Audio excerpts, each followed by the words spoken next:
Hi guys, good afternoon. So இதயம் serial review பார்த்துடலாமா? எல்லாம் ரெடியாக ஆவலோட இருப்பீங்க. நாடகத்தை போட்டு இவங்க கிழிப்பாங்கன்னு சொல்லி என்னோட வீடியோவுக்காக காத்துட்டு இருப்பீங்க. உண்மையிலேயே தான் கைஸ், இன்னைக்கு நாடகத்தை நான் கிழிக்க போறேன். யாரும் நீ தப்பா நினைச்சுக்காதீங்க. தயவு செய்து யாருக்கு வேணாலும் நீங்க ஷேர் பண்ணுங்க, எனக்கு ஒன்றும் பயம் கிடையாது. அந்த அளவுக்கு மோசமா இருக்கு இதயம் சீரியல். ஸோ எபிசோட்ல என்ன நடக்குது முதல்ல நம்ம ஷார்ட்டா பார்த்துடலாம். அப்புறம் நம்ம ரிவ்யூ போட்டு கிளின்னு கிழிச்சிடலாம்.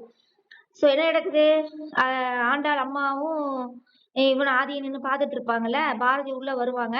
ஆனா பாரதி உள்ள வரையில இவர் வந்து மேல ஏறி போயிருவாரு. நம்ம ஹாஸ்பிட்டல்ல சீன் நேத்து எபிசோட்ல நடந்ததுல அந்த மாதிரிதான் இன்னைக்கு நடந்துச்சு. சரியா? பாரதி கரெக்டா வெளியே மாத்திரை வாங்க போவாங்க, இவன் உள்ள வருவாள். அதே மாதிரி இப்ப பாரதி உள்ள வரும்போது இவன் போனை தூக்கிட்டு மாடிக்கு போயாச்சு. சரிங்களா?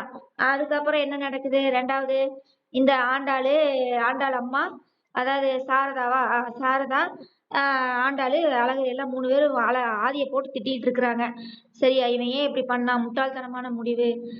தமிழை பத்தியாவது கொஞ்சம் நினைச்சு பார்த்திருக்கலாம்ல அப்படின்னு சொல்லி எல்லாருமே திட்டிட்டு இருக்கிறாங்க. உடனே ஆண்டாள் வந்து, இப்ப அவனை திட்டி ஒரு பிரயோஜனம் இல்ல, முதல்ல அவன் வெளிநாடு போறதை நம்ம தடுத்தே ஆகணும், அதுக்கு என்ன பண்ணலாம்னு யோசிங்கன்னு சொல்லி ஆண்டாள் சொல்லும் போது அது கரெக்டான விஷயமா பார்க்கப்படுது. சோ அடுத்து என்ன நடக்குது அப்படின்னா, லெட்டர் வருது. நம்ம ஆதின்ற முட்டாள் முட்டாள் இருக்கால, முட்டாள், அந்த இத்து போனவன் என்ன செய்யறான்னா, அழகருக்கு ஒரு லெட்டரும் பாரதிக்கு ஒரு லெட்டரும் எழுதி வைக்கிறாப்ல. சரியா? எங்க அம்மா போன இழப்பு என்னால தாங்க முடியல, உங்களை விட்டுட்டு போனாதான் எனக்கு சரியா வரும்னு சொல்லி அழகருக்கு ஒரு லெட்டரும் பாரதிக்கு ஒரு லெட்டர் எழுதியிருக்காரு நம்ம ராசத்தோர. சரியா? இப்ப அதான் அழகர் நல்லா கேப்பாப்ல. சரி, நம்ம அதை ரிவ்யூல பாக்கலாம். சரியா? முதல்ல எபிசோட பாத்திரலாம். சோ உடனே அழகர் வந்து லெட்டர் ஆண்டாள் படிப்பாங்க. படிச்சோடனே 2 பேரும் உட்கார்ந்து இருப்பாங்க. நல்ல வேளை பாரதிக்கு இந்த மாதிரி ஒரு லெட்டர் எழுதுன்னு சொல்லிட்டு இருக்கலையே. அடுத்த சீன்ல வருது, தமிழ் கொண்டு வந்து ஒரு லெட்டர் கொடுக்குறாங்க பாரதி கிட்ட. சரியா? உடனே பாரதி வந்து அந்த லெட்டர் எல்லாத்தையும் படிச்சு ரொம்ப அழுகுறாங்க. அந்த லெட்டர்ல என்ன எழுதியிருக்குங்கிறத நம்ம ரிவ்யூல நம்ம பேசிடலாம். சரியா? இதுல நம்ம எபிசோட்ல நம்ம பேச வேண்டாம். ஏன்னா ஏற்கனவே கமெண்ட்ல வேற நீங்க பேசுறது எனக்கு அறுக்கிற மாதிரி இருக்குன்னு பேசுறீங்க. அதனால நம்ம எபிசோட ஷார்ட்டா பேசிட்டு ரிவ்யூல நம்ம கிழிச்சிடலாம். சரியா? சோ லெட்டரை படிக்கிறாங்க. உடனே வந்து ஃப்ரெண்டு வந்து அடுத்த சீன்ல என்ன காமிக்கிறாங்கன்னா, இந்த காலத்துல கூட லெட்டர்லாம் இப்படிலாம் எழுதுவாங்களா? ஏன்னா போனு இதெல்லாம் வந்தங்காட்டியும் லெட்டர்லாம் எழுதுவாங்கன்னு எனக்கு டவுட்டா இருக்கு அப்படின்னு. என்ன சொல்றீங்க அப்படின்னோடனே, ஆமா உங்களுக்கும் பாரதிக்கு லெட்டர் எழுதியிருக்காங்க பாருங்க அப்படின்னோடனே, பாரதிக்கு லெட்டர் வந்துச்சா இதே மாதிரின்னு கேட்டோன்னே, 2 பேரும் பேந்த முழிச்சு பாரதி என்ன செய்யறாங்கன்னு சொல்லி, நான் தமிழ் கிட்ட லெட்டர் கொடுத்துட்டேன்னு சொன்னே 2 பேரும் ஓடி வர்றாங்க. ஓடி வந்தோடனே 2 பேரும் அழுதுட்டு உட்காந்துருக்காங்க, தமிழும் பாரதியும். உடனே அழுகாதடி அப்படின்னு சொல்லி ஆண்டாள் வந்து சொல்லும்போது, அவரு எல்லாத்தையும் பிளான் பண்ணிட்டு தாண்டி முன்னாடியே போயிருக்காரு, இந்த மாதிரி லெட்டர் எழுதி வச்சுட்டு தான் முன்னாடியே பிளான் பண்ணிட்டு தான் போயிருக்காருன்னு சொல்லி பாரதி அழுகுறாங்க. சோ அதோட தொடரும் போட்டிருக்காங்க. சோ இப்ப ரிவ்யூ பண்ணிடலாமா? எல்லாம் ரெடியா இருக்கீங்களா? சோ ரொம்ப ரொம்ப எனக்கு என்ன வார்த்தை சொல்லி பேசுறதுனே எனக்கு இந்த நாடகத்தை பத்தி எனக்கு தெரியல கைஸ். அவ்வளவு ஒரு மோசத்திலும் மோசம், கேவலத்தின் உச்சம் உச்சம் உச்சம். சரிங்களா? எந்த ஒரு கிறுக்கு பையனும் இந்த மாதிரி முடிவே எடுக்க மாட்டான். சரியா? என் ஹஸ்பண்ட் கூட இப்ப வந்து அந்த நாடகத்தை பார்த்துட்டு இது என்ன, அதாவது அந்த லெட்டர்ல எழுதியிருக்காப்ல, என்ன எழுதியிருக்காப்லன்னா, இது வந்து ஒரு முட்டாள்தனமான முடிவாமா, ஆனா முக்கியமான முடிவாமா. அவனே சொல்லிக்கிறான் அவன் எடுத்த முடிவு வந்து முட்டாள்தனமான முடிவுன்னு. என்னடா நீங்களாம் நாடகம் எடுக்கிறீங்க? டைரக்டரை முதல்ல மாத்தி தொலைங்கடா, இல்ல நாடகத்தை முடிச்சு தொலைங்கடா. எங்கனால முடியல. சரியா? வயித்துல ஒரு புள்ளைய குடுத்துட்டு இந்த நாய் இப்படி பண்றானா என்ன? என்ன ஒரு டைரக்டர் யோசிச்சு இப்படி எல்லாம் நாடகம் எடுக்கிறாங்கன்னு தெரியல எனக்கு. ஏன் மக்களோட உணர்வுகளோட இப்படி விளையாடுறீங்கன்னு தான் எங்களுக்கு தெரியல. ரொம்ப கேவலமா இருக்கு.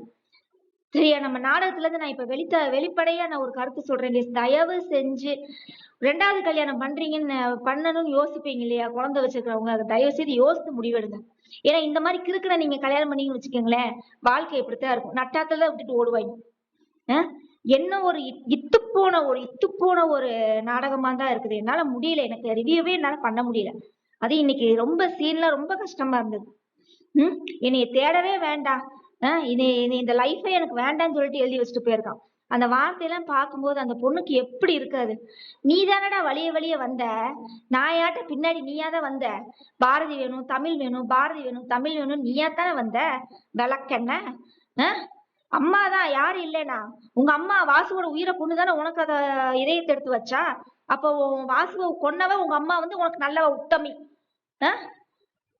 புருஷனை விட்டுப்புட்டு புருஷனை கொன்னு இதயத்தை எடுத்து உனக்கு வச்சிருக்காங்க. பாரதி தாண்டா இந்த முடிவு எடுத்து பண்ணணும். நீ எதுக்குடா வெங்காயம் இந்த முடிவுல எடுத்து பண்ணிட்டு இருக்கிற விளக்கெண்ண? நல்ல ஹீரோ ஹீரோயின் நான் அதான் சொல்றீங்களா, நல்ல ஹீரோ கிடைச்சிருக்காப்புல, நல்ல ஹீரோயின். ஆனா 2 பேத்தையும் வச்சு இந்த இதயம் சீரியல்ல மொக்க பண்ணிருக்காங்க. மொக்க மொக்க சரியான மொக்க பண்ணிருக்காங்க. சரியா? தயவு செய்து இந்த இதயம் சீரியல் நடிக்கிற ஹீரோவுக்கு வந்து அடுத்த சீரியல் வாய்ப்பு கிடைச்சிச்சுன்னு வச்சுக்கோங்களேன், நல்ல ஒரு போலீஸாவும் ஒரு இன்ஸ்பெக்டராவும் நல்ல ஒரு கெத்தா நடிக்கிற கேரக்டரா கொடுங்க. இந்த மாதிரி லவ் இதயத்தை தூக்கி வைக்கிறது, மண்ணாங்கட்டியை வைக்கிறது, நாய் நக்கலை வைக்கிறதுலாம் அந்த மாதிரிலாம் கேரக்டர் கொடுத்து கேவலப்படுத்தாதீங்க. ஏன்னா அந்த அந்த அந்த ஹீரோலாம் வந்து நல்ல நடிகர். சரியா? இந்த மாதிரி மொக்க சீரியல்ல போட்டு அவனை மொக்க பண்ணி வச்சிருக்கீங்க.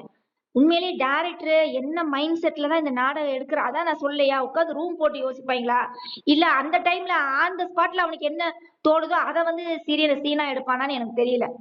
சரியா?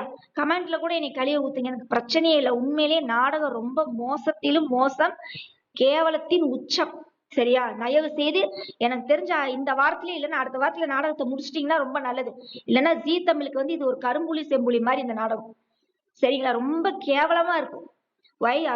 அந்த ஆண்டாள் அம்மா கூட அவ்வளவு அழகா சொல்றாங்க.